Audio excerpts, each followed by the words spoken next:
young lieutenant in the uniform he bought at Brooks Brothers. November 11, 1918. Fitzgerald's regiment was about to leave for France when the armistice was declared, ending the war. Once again, Scott had missed his chance at glory. He would always consider his lack of combat experience one of the greatest regrets of his life. The moment Scott was discharged from the Army, he proposed to Zelda and was thrilled when she accepted. But before they could make it official, Scott needed to get a job.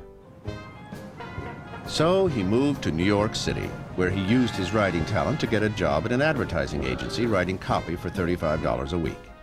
Fitzgerald hated the work. Nevertheless, he sent Zelda an exuberant telegram. "Darling heart, ambition, enthusiasm, and confidence. I declare everything glorious. I am in the land of ambition and success, and my only hope is that you will be with me soon." But Zelda was already having second thoughts. $35 a week could hardly support the kind of lifestyle she wanted, so in June 1919, she broke off the engagement. Fitzgerald was so devastated he went on a 3-week drinking binge, until finally, in a last-ditch effort to win back Zelda, he returned to his parents' home in St. Paul and began working on a book he'd begun drafting in college. He moved into the 3rd-floor spare bedroom of his parents' row house on Summit Avenue. He lived on nothing. He had no money. He borrowed a little here and there to buy cigarettes, and he pinned the chapters of his novel to the curtains of the bedroom, and he rewrote it in great bursts of 16-hour days.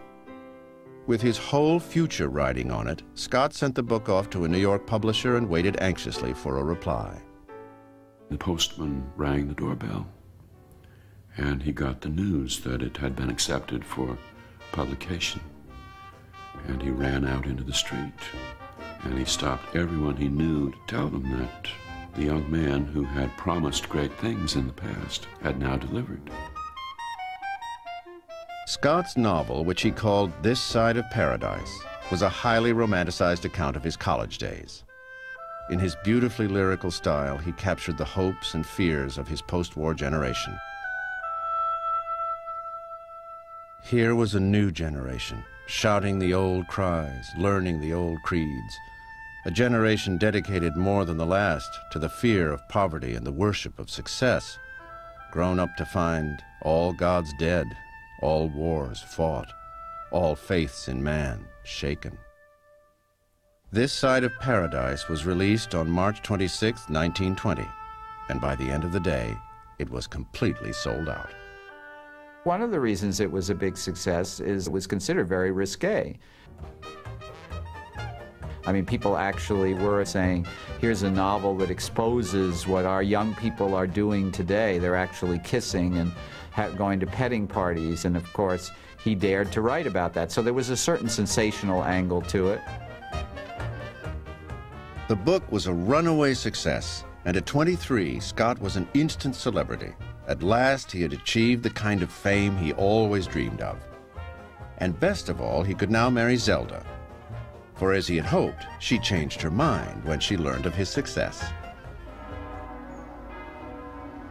April 3rd, 1920, a week after This Side of Paradise was published, Scott and Zelda were married in the rectory of St. Patrick's Cathedral in New York City. They made a lovely couple, the promising young author and his beautiful bride. They were happy and carefree, eager to take on the world.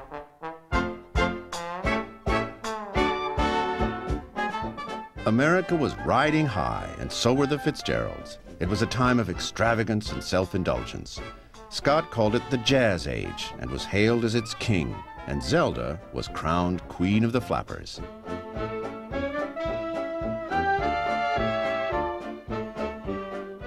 They were the toast of the town. No party was complete without this glamorous pair. Supremely confident and often inebriated, their crazy exploits are legendary. Like the time they rode on top of a taxi down Fifth Avenue and danced on the tables of the Waldorf Hotel. The Fitzgeralds egged each other on. They were both creative and daring, and they knew very well what they were doing. They were creating a myth that has continued to grow in ways that probably they couldn't have anticipated. The Fitzgeralds briefly interrupted their revelries in February 1921, when Zelda discovered she was pregnant. Their baby girl, Frances Scott Fitzgerald, was born on October 26, 1921. As an only child, Scotty, as she was called, was showered with love. My mother felt that she had a golden childhood. Some people felt sorry for her because she had a nanny, but nannies were normal then. So she was sheltered from some of the antics and drinking, and her father was imaginative about the things he did with her. So I believe she probably did have a wonderful first 10 years. But even parenthood couldn't slow the Fitzgeralds down. They kept moving around, never living in one place for more than a year at a time. To pay for their increasingly extravagant lifestyle, Scott had to keep turning out work. He wrote dozens of short stories for mass-market magazines like the Saturday Evening Post, Esquire, and Redbook, which all paid him top dollar. Fitzgerald saw it as easy money, but he hated taking time away from what he considered his real work, writing novels. In March 1922, he published his second novel, The Beautiful and Damned. The book, which sold well, charted the decline of a happy couple who drank and fought and finally self-destructed. As Scott wrote, things had been slipping perceptibly. There was the money question, increasingly annoying, increasingly ominous. There was the realization that liquor had become a practical necessity to their amusement. Many of their friends thought the book reflected the downward drift of Scott and Zelda's own marriage. For by now they were living in Great Neck, Long Island, where they threw drunken parties that went on for days. By 1924, their lives had become, as Zelda described it, very alcoholic and very chaotic. They looked for a way out. And finally, in the spring of 1924, the Fitzgeralds decided to move to Europe, where Scott could concentrate on a new novel he had begun, a book he was convinced would be his greatest masterpiece. He would call it The Great Gatsby.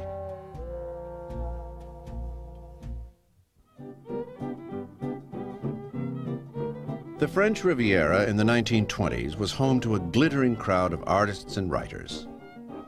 A lost generation of American expatriates escaping prohibition, enjoying a place where the dollar was strong and life was easy. Scott and Zelda, seen here on the Riviera, were soon caught up in a new social scene. Two of their closest friends were Gerald and Sarah Murphy, a fashionable American couple who knew everyone from Pablo Picasso to Cole Porter. The Murphys' daughter, Honoria, was 8 when she first met Zelda and Scott. They were always great fun. We would look forward to their coming for dinner because I couldn't wait to see what Zelda would be wearing. She was always very cheerful and gay. She might get up on a table and start dancing. Apparently she did in a nightclub. She got carried away. The Fitzgeralds often got carried away, like the time Scott got drunk at a party at the Murphys and began tossing their highly prized crystal glasses over the garden wall. Mother was quite upset, and my father said, "This won't go on, this will not do. You may leave, Scott, and not come back for 3 weeks." But my mother and father never really got furious, you know. They just got exasperated. And they would worry about his drinking, of course, because they were so fond of them. In July 1924, Fitzgerald finally settled down and began working in earnest on The Great Gatsby. It was a time-consuming process, for whenever Scott worked on a novel, he wrote many drafts of each chapter. If you read Fitzgerald's writing, you get the sense that he wrote in the same way that the birds sing, that it came to him very naturally, and that's not true. His first drafts are often undistinguished, and it was only through that laborious revision and the testing of the prose again and again against that marvelous ear that he had that he was able to achieve the beautiful effects that we so much admire him for. With Scott busy scribbling away, Zelda grew restless. She began spending long afternoons at the beach, where she met a handsome French aviator